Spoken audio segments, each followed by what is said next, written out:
By 2009, this had changed dramatically. Their entire team had been plastered on their front page, showing everyone shit. In 2009, they had this many people on staff? 2009 is when they started the prank wars, right? Damn, I thought it was literally just like 4 dudes. Wow, they really went balls deep in it. I mean, I guess it worked for a little while.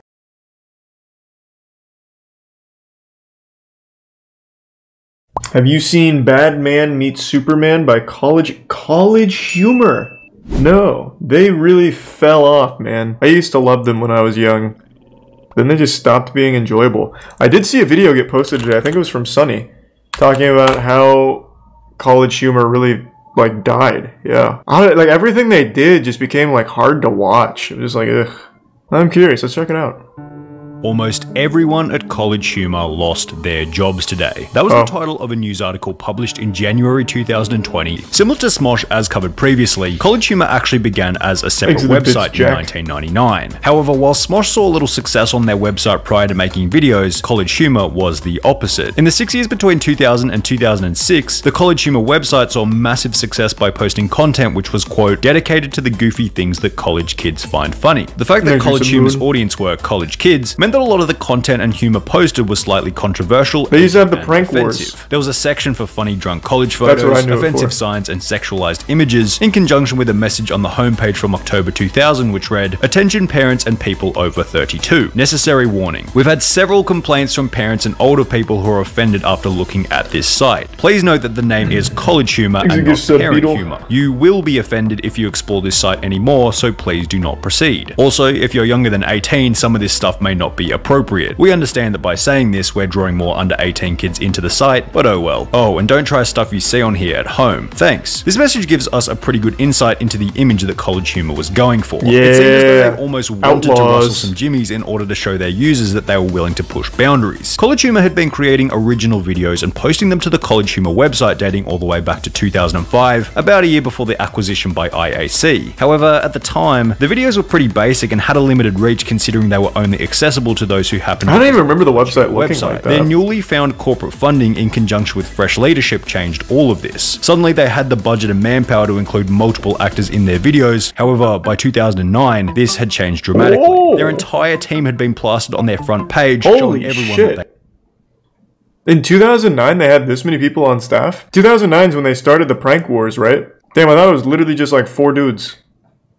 Wow, they really went balls deep in it. I mean, I guess it worked for a little while.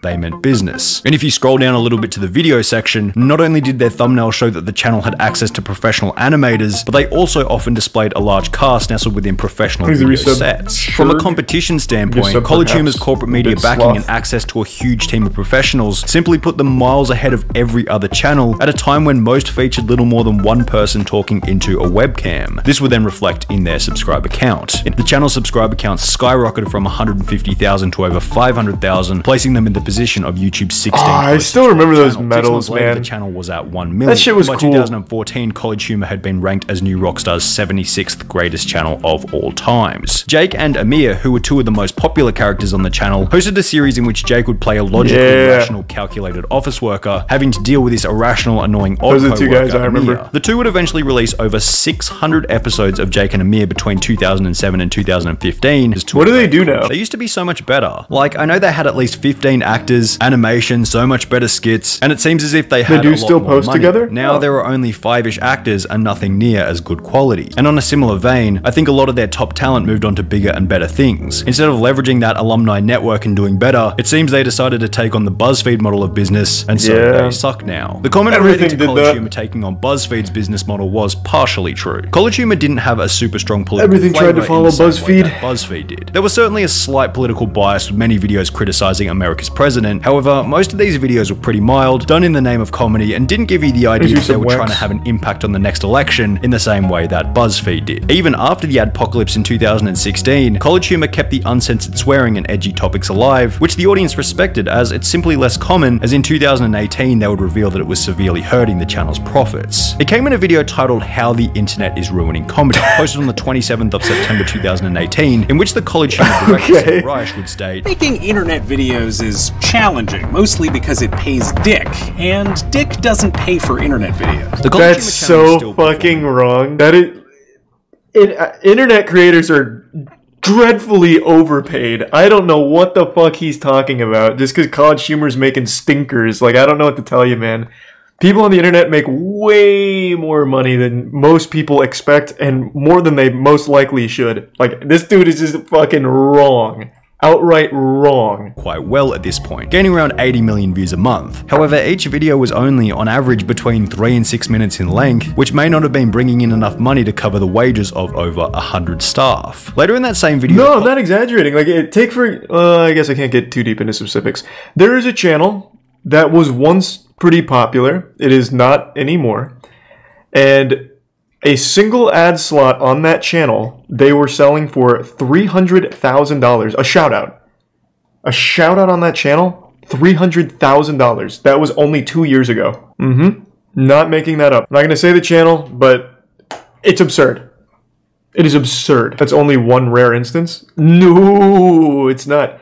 Take, for example, Apex Legends. You remember how much they paid streamers to play the game for 3 hours? They paid $1 million to Ninja to play Apex Legends for like 3 hours. What are you talking about? Like, it's a ton. It is an absolute ton. CollegeHumor would add that nowadays many of our YouTube videos are deemed controversial and don't make any money. Showing that on top of the videos already being short, many of them weren't being monetized at all. For this reason, CollegeHumor would launch a third-party subscription website called Dropout, on which they could post all their uncensored content for free, marketing it as it's like Netflix, but worse.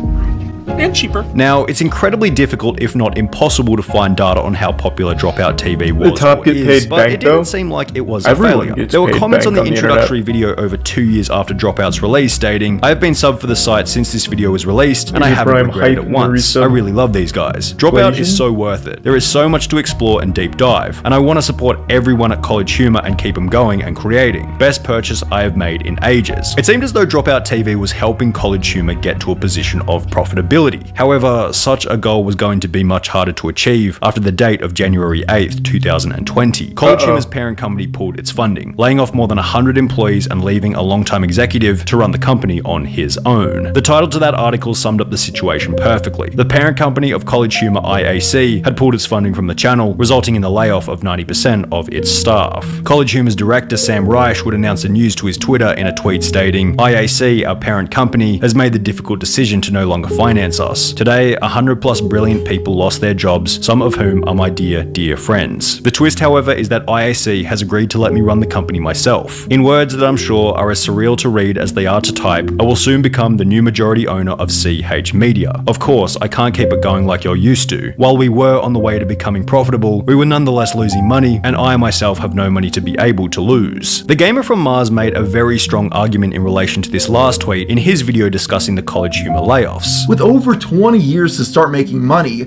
how much longer did the team expect the financial backers to invest in this content before they'd be justified in cutting their losses? Any day now. A very good point. If the website began in 1999, was funded by IAC in 2006, and was still unprofitable by 2020, 14 years later, IAC were probably getting pretty sick of waiting around for the project to take off. I don't know why they had 100 employees to begin with. Yet, when comparing the content to before then, I feel like early 2000s humor is gone forever. Not entirely, but the worst parts of it certainly are. I do this every time someone brings that shit up. Like, the early 2000s had the best humor. Like, you definitely misremembering. Like, this was what was popular in the early 2000s on YouTube. What was his big video? Oh, all of them were pretty shit, but the one I always go to. The one with the clothes hanger? Yeah, this one. Grandma, you know, I'm so sorry we had to put you in that nursing home, but we just couldn't afford to take care of you anymore, and this just makes it easier for everybody. So, you're spooning with him right now. His name's George. He's 97. I'm gonna kiss some girls. I'm gonna kiss some girls. I'm gonna kiss some girls. I'm gonna kiss some girls. Yeah. Yes. So I think it's a good thing that most of it's gone. Yeah. Okay? So anytime someone says that earlier YouTube or whatever was the golden age, I just think they were wrong, and they're just remembering that they were a kid and everything was great and like a magical experience back then. The shit is trash now. I still go back from time to time just to look at like old things I used to like when I was a kid, and I'm like, damn. Fuck, that's bad. Their 39 million average monthly views throughout 2020 has since declined to around 15 million per month, which began after a radical content shift approximately 6 months ago. CollegeHumor uploaded a video titled No Laugh Newsroom, in which characters have to read a hilarious script and whoever laughs the most loses. Prior to this video, the content uploaded to the channel was fairly diverse, covering a bunch of different topics. However, in the last 6 months, CollegeHumor has uploaded nothing but No Laugh Newsroom videos. While these are fairly hilarious, the graph seems to show that the lack of novelty is hurting the channel's overall viewership. Yet, it's hard to call CollegeHumor a failure. They are still getting pretty reasonable views given the size of their channel and team, and it's not like they made a bunch of clear, irredeemable mistakes in the same way that BuzzFeed did. They're just a channel that kind of ran their course. True. For most businesses, to lose 90% of your staff as well as your parent company funding would mean certain death. Yet CollegeHumor is still out there giving it everything they've got, certainly a commendable trait. Nice. I thought that was going to be a wackier story, but it really was just one of those things where, yep, they expanded way too fast with way too many people, and it didn't help. Have I watched the most uncooperative fire rescue? This? Hey! Hey! Get out of your house! We gotta get you out! Imagine being told you need to get out of your house because it's on fire.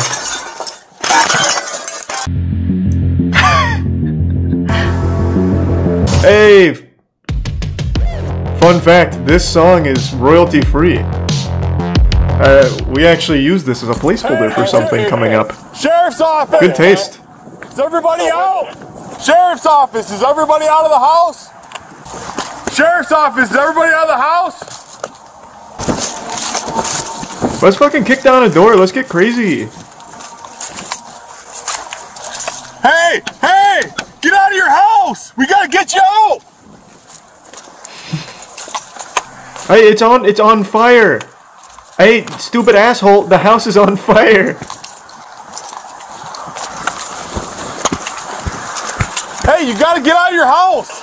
24149. They're just running away from the cop. My house isn't on fire! I prefer it this way. Yeah, this is fine meme for sure. Why hasn't he tried a door? What do you mean, why hasn't he tried a door? If there's a fire in the house, the last thing you want to do is grab a fucking door handle. They teach you that in elementary school. You remember the whole stop, drop, roll, call the cops? Gotta pray, summon Exodia, whatever, the whole fucking shebang? You don't grab door handles. Hey! To the house, they are trying to get them to exit. Was a vehicle on fire? It looked like it spread to the tractor. You gotta come out! I'm gonna break the window, okay? Actually, real quick, before he goes full, like, action man mode, I think it actually was just their tractor on fire. Like, the house is still intact, it seems. Like, he's gone the whole distance now. I think it's just their tractor. What? But he had a fire extinguisher. Why not just go up to the tractor and be like, hey, I've got it. Instead, he's gonna come over here and break the fucking window with an ice pick.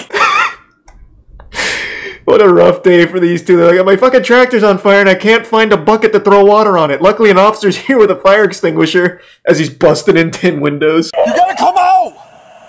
151. We gotta come out a window. You can't go out that way. But again, it could be like more on the backside. I'm not sure. It really looked like it was just the tractor. We gotta get you out! Yeah, just go out the front door. Come on, come over here. I'm gonna break the window. Watch out. You gotta get out! No! Break the window. Is that the only door? I will sue you if you break my window. Where's the door? You gotta get out this way then. Then I gotta break the window. Can't we just open it? I have to. I can't. I'm sorry. I can't hurt. I can't let you get hurt. This. Gotta get out. Is this so bad on that side? I can't let that happen. Black smoke is horrible. The officer's got great intentions. He's got a good heart, I think. I gotta get you out. Oh, and he just blasted glass in this dude's face. I'm sorry. Is that why he's bleeding? Is horrible. Where's my dog? Get your dog and come on out. You're just wait. I'm gonna help you out. I'm gonna help you. I'm gonna carry you out. No, I'm sipping up, boy. Give me the chair. I want to carry. We gotta get him out of here. Just wait a minute. Give me my cane.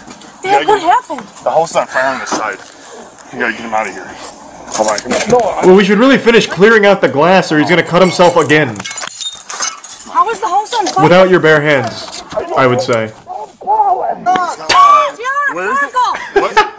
Girls, come on. I'm not leaving without my Mountain Dew. I know. Critikal, come here, baby. Come on. Shane, get out. Shane, get out. Man, what is the response time from the fire department here? Come on, we gotta go. We gotta go. We gotta go.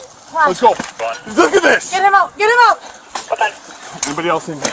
No, baby, come here. Oh, now it's starting to really get the back of the house. Now you can see it. Get him over here. Now it's not just the tractor. We gotta get you out of here, buddy. Why? What for? Because the house is on fire, man. Oh my gosh.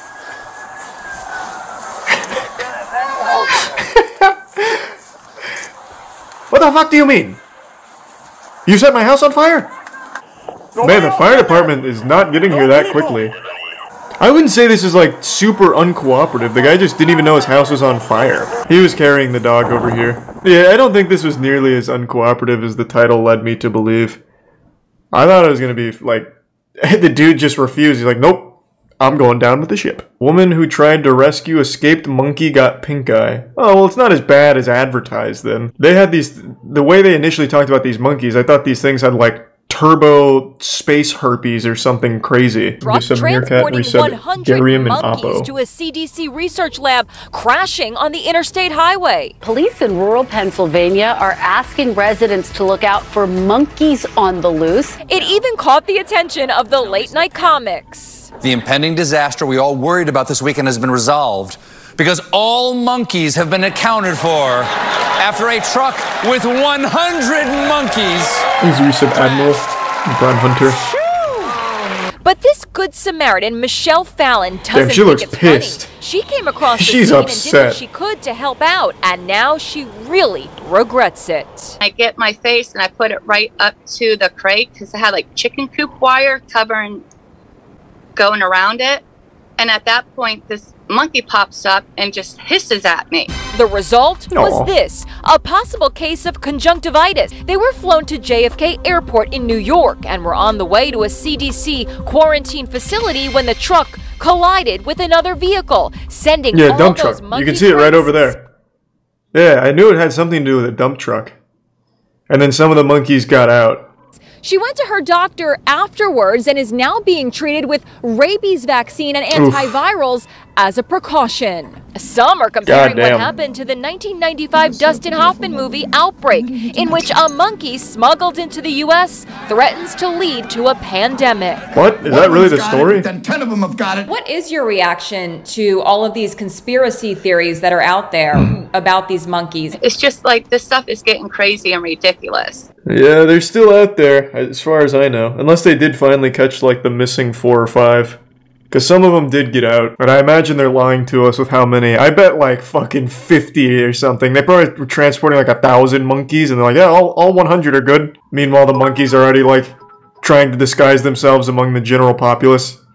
There's a suspicious man in a trench coat and it's just 6 monkeys stacked on top of each other at your local diner. So is that the most recent update? Because this story is a pretty wild one. Wild monkeys in Florida. I've already seen that. They're in like a sanctuary. It was because one guy really just wanted monkeys, so he brought in a bunch of monkeys and put them around a swamp. There are no true native wild monkeys to North America, but there are 3 species of monkeys that are running wild in North America. We watched a documentary about it. Might have been the Nat Geo one, I'm not sure. Yeah, basically just one dude was like, bro, I fucking love monkeys. So then he got a bunch of these macaque monkeys, or however you say this, just brought them to Florida, and then they just loved it. They just hung out. They're like, yeah, this is the shit. So now they just live in some area in Florida around like a swamp. There's an island in South Carolina that has monkeys from smuggling. Yeah, it's apparently a pretty common thing. Some people just love monkeys and they just bring them over, and then the monkeys they hang out, they like it. And now there's going to be monkeys in Pennsylvania that are having like crazy superpower X-Men mutations or something, I don't know. Whatever those lab monkeys were doing. Okay, man gets charged by a gorilla. Oh, I've seen this. Everyone's seen this. One of the most extraordinary characters I've ever met. I haven't seen that in a while. Forgot how intense that was. Alright, I'm gonna call it a night. I'm getting tired. Alright, everyone, thanks for tuning in. Oh, yeah, I forgot about Cooking with Batman. Notorious and Oyster. Can you make a shamrock shake? I don't know. Hey, can you shake? This is probably enough of that. You keep spamming Russian basketball. Why? Let's find out. This better be nuts. Oh, I've seen this on Reddit. It's not basketball. It's called, what the fuck is it? It has a goofy name.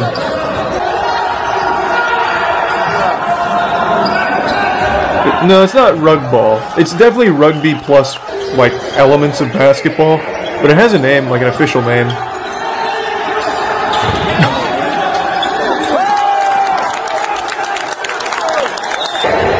Is it rug ball? Is that actually what it's called?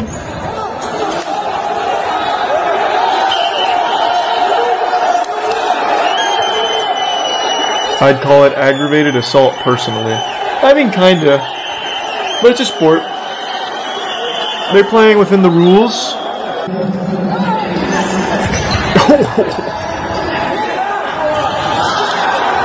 That had to hurt real fucking bad.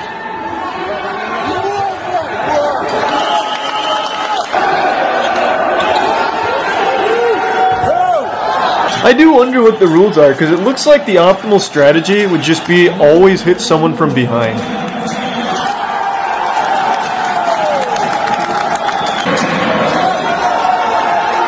Nice.